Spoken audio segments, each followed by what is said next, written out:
She used a stolen key to break into my house. Broad daylight. No warning, no shame.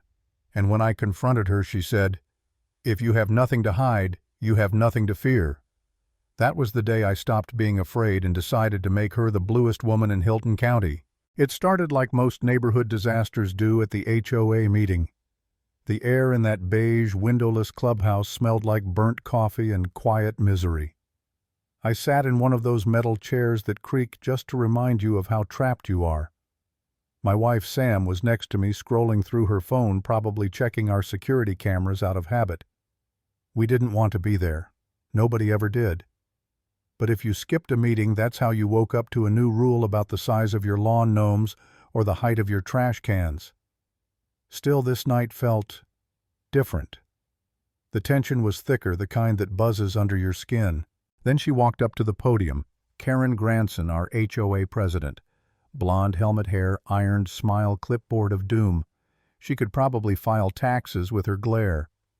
She tapped the mic like she was about to deliver the State of the Union. In light of recent safety concerns, she said the board is introducing Bylaw 7C, routine garage inspections. Her tone made it sound like she was announcing the cure for cancer. But it meant one thing: she and her cronies could enter any homeowner's garage without notice. I felt my hand rise before I even thought about it. "You're not stepping into my garage," I said. "Not quarterly, not ever." The room went silent.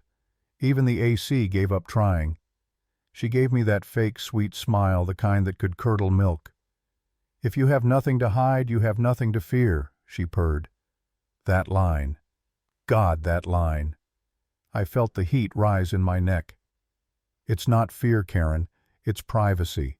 It's my home, not your little kingdom. She blinked once, and I swear for a second I saw the real her, the one who thrived on control. Then she smiled again, tight and icy. "We'll vote," she said. And of course the vote passed. Fear keeps people compliant. I walked out knowing one thing: she wasn't done with me. Not even close. The next few days were quiet. Too quiet. My newspaper started ending up in the bushes. Packages went missing, and every night that same white SUV cruised by our house, slow, deliberate. Sam finally pulled up the footage from our exterior cameras. There she was, circling like a shark. Then one afternoon a stranger appeared on camera, some guy studying the gas meter by the side of our house. Nothing illegal, but something about it twisted my gut. I ran outside and found it the little contractor lockbox we'd forgotten to remove after a repair. It was open, empty, and scratched. The spare key was gone. My blood turned to ice. Sam checked the logs from our smart lock. Yesterday, 2:14 p.m., manual key entry attempt. Failed. She'd tried to get in. The key didn't work. Yet. I remember pacing the living room, adrenaline burning through me. That was it. The line had been crossed. I wasn't going to wait for her next move. Sam looked at me over her monitors, her face half lit by code and LED glow. "We catch her," she said. "On camera. No excuses. No denial." And that's how Operation Smurf Trap was born. I spent the next day in my garage, my sacred, uninspected garage, building a rig straight out of a cartoon. A bucket, a spring, a tripwire. Simple physics. When she opened that door, she'd trigger the wire, drop the bucket, and get drenched in 1 gallon of cobalt blue dye, non-toxic, but gloriously permanent. Meanwhile, Sam upgraded our defenses. 3 HD cameras, including one hidden inside a fake sprinkler head. She even put up a new sign: private property. No trespassing. All entries recorded. Non-lethal deterrence in use. Legal, visible, and perfectly baited. 3 days passed. Nothing. Then on the 4th afternoon, my phone buzzed. Sam's message: "Showtime." I opened the live feed, and there she was. Karen in a spotless white pantsuit, clipboard in hand, smirking like she owned the world. She checked both sides, pulled a shiny silver key from her purse, and slid it into my lock. My heart pounded so loud I could hear it through my ribs. The key turned. Click. The door creaked open. She stepped forward and the heavens turned blue. The dye hit her square on the head, cascading down her shoulders, soaking that perfect blonde hair until she looked like she'd been baptized by a Smurf god. She screamed a sharp, glass-shattering sound and stumbled backward, slipping on the puddle of blue spreading across my welcome mat. The cameras caught every second. When she saw the red recording light above the door, her expression twisted from shock to fury. "You'll regret this, Winters," she shrieked, pointing her dripping finger straight into the lens. Then she stomped off, leaving a trail of blue footprints down the sidewalk. By nightfall, the video was all over our neighborhood's private group. HOA president caught blue-handed. The comments were glorious. For a brief shining moment it felt like justice. But I should have known Karen wasn't the kind to lose quietly. 2 days later, the mail slot clanged. Inside was a stack of fines, $250 total. Exterior damage harassment of a board member creating unsafe conditions. I laughed, then stopped. The next night our power went out. Only our house. I checked the outage map. Every other home had power. Sam booted up the generator and pulled up the grid logs. Someone had manually disconnected our line. When we called the power company, they said the request came from our property management representative, the HOA. Karen had faked a work order. That wasn't petty anymore. That was dangerous. Then came the jammer. Our Wi-Fi crashed mid-movie. Sam grabbed her Spectrum scanner, sweeping the house until she found it a black box with a blinking red light buried under the bushes. Military grade. Someone was deliberately jamming our signal. While I was pulling it out, a man appeared at the edge of the lawn. Big guy, buzz-cut jacket labeled Gus's Handyman Services. "Board president sent me to inspect your modifications," he said, stepping closer. "It's 1 a.m, I told him. "Get off my property." He didn't. "I'm not leaving until I do my inspection." I could feel my pulse pounding in my ears. "You take one more step," I said quietly, "and I'll introduce you to the police." Behind me I heard the click of Sam chambering a shell muzzle down, finger off trigger, just enough sound to send a message. Gus froze, then backed away. "Karen always gets what she wants," he spat before disappearing into the dark. That night I broke. I sat in the dark living room feeling small, powerless. Every move I made she countered. Every defense she twisted. For a second I wondered, was I the crazy one? Maybe I'd gone too far. Maybe rigging a paint trap made me the villain. But then Sam sat next to me and said softly, "You're not crazy, John. You're fighting a bully who's never heard no." That snapped something back into place. If Karen wanted war, she'd get one with receipts. We built what Sam called the Ghost Network. Cameras that didn't rely on Wi-Fi, each with its own battery and 4G signal. One inside a birdhouse, another disguised as a rock, a third with a zoom lens in the attic. Redundant, invisible, unstoppable.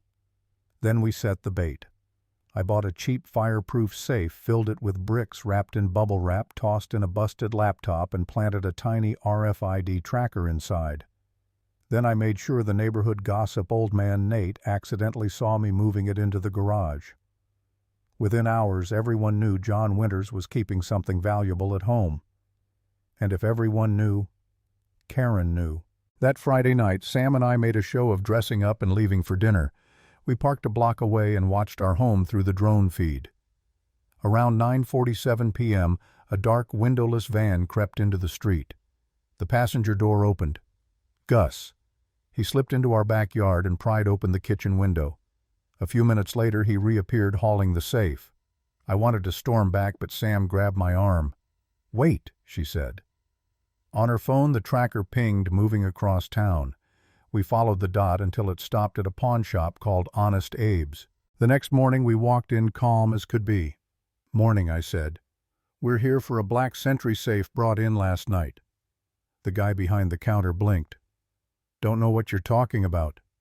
Sam played the footage, Gus hauling our safe across the lawn clear as daylight.